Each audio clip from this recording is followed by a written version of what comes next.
What should you do if you get a tax notice in the mail? I've got 3 steps, that and more coming up.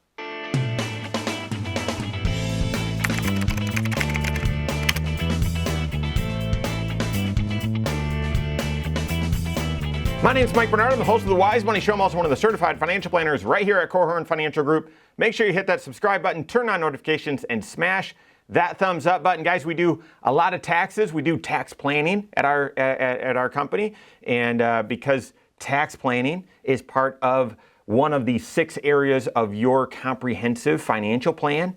And there's just nothing better than taking a look at what you should be doing financially to reach your financial goals, and then looking at it from the tax lens to say, well, is there something you should tweak to improve your tax situation so that you pay even less taxes throughout your lifetime or even multiple lifetimes? There is so much opportunity there, guys. If you're not getting that, you need to work with the CFP that's doing comprehensive financial planning. So as part of that planning, several years ago, a couple decades ago, clients just sort of said, hey, well, if you're doing all the tax planning, can you just prepare my taxes?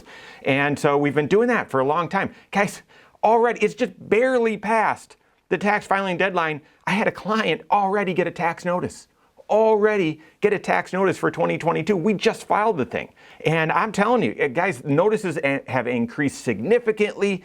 Of course, they're hiring 80,000 IRS agents over the next few years, and it's getting at, there's just a lot of frivolous notices out there. In this situation, it wasn't a notice saying you did something wrong. Basically, the IRS said you filed this return. Now prove it. What? That is crazy. They basically said, send us your 1099s to prove you had this much withheld. You got a copy of the 1099, IRS. You did. You already have copies of them.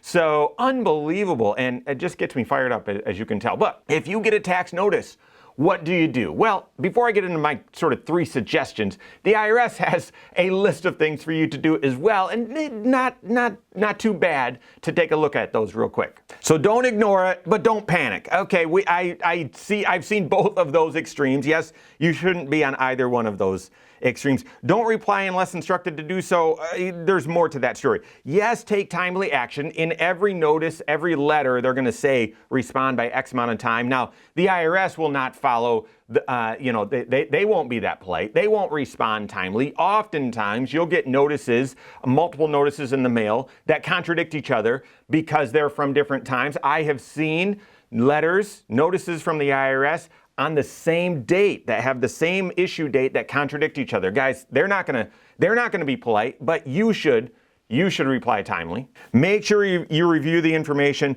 Do respond if you dispute the notice. So up above where it says don't reply unless instructed to do so. No, if you have a dispute, you need to reply. There's usually no reason to call the IRS. They want a paper trail, okay? And therefore, typically it's you receive paper, you reply, you receive paper back, you reply, you receive paper back, and then it's finally like, okay, I need to talk to an agent. You've got a case number and all that sort of stuff. And that speaks to the last point, which has always been an issue. Don't fall for scams. Be on the lookout for scams. The IRS is not going to call you.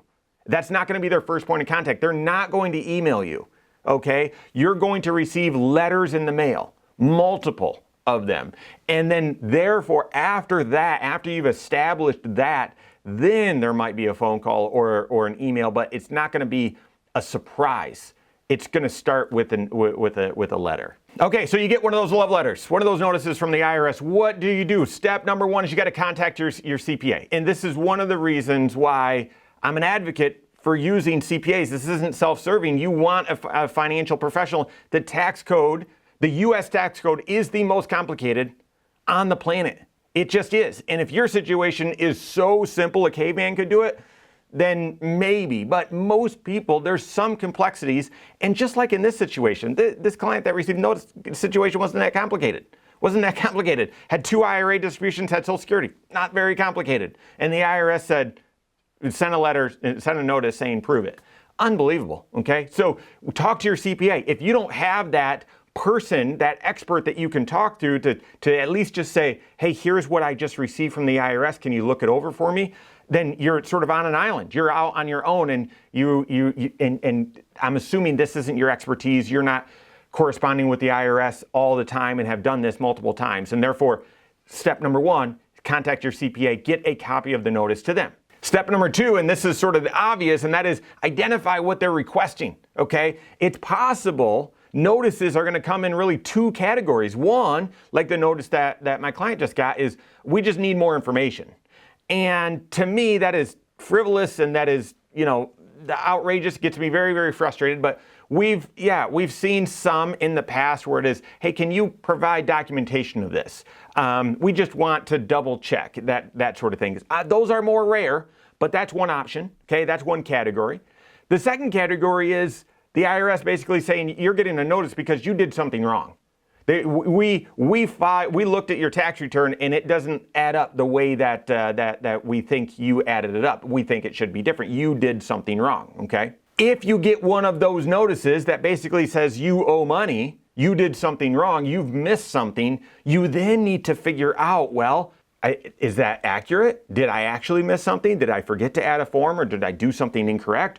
Or is the IRS incorrect? Are they saying that I missed something when in fact I didn't? Guys, if I were to kind of categorize, well, of those where the IRS said I made a mistake, how many of them was the IRS right and how many of them was the IRS wrong? Maybe 50-50, guys. Maybe a lot of times the IRS says, you missed something, this is the tax, and they're wrong.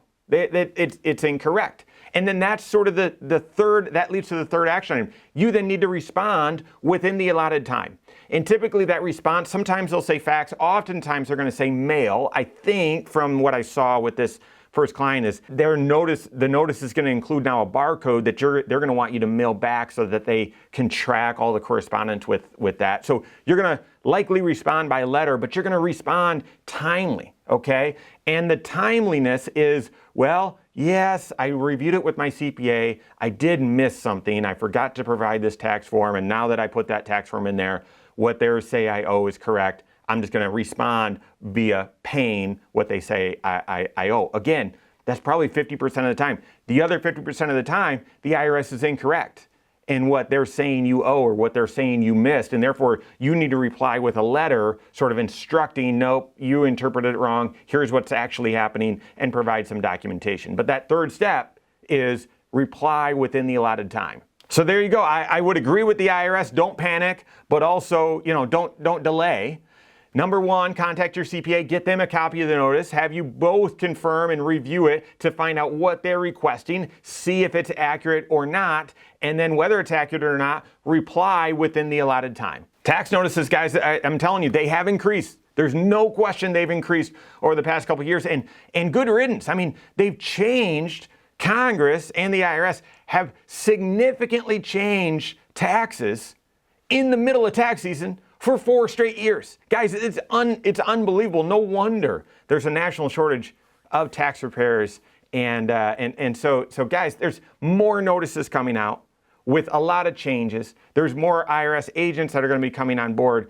Therefore, what do you do when you get a notice? This is why I would advocate for working with a CPA, making sure that CPA and your CFP are collaborating and doing overall comprehensive financial planning and tax planning for you. If you don't have a CFP that's doing that on your team, contact one on my team. Find us online, Korhorn.com. That's Korhorn with a K, wisemoneyshow.com. You can find us there as well, or send us an email, info@Korhorn.com. All right, there you have it. Go out and take your next wise step in your financial life.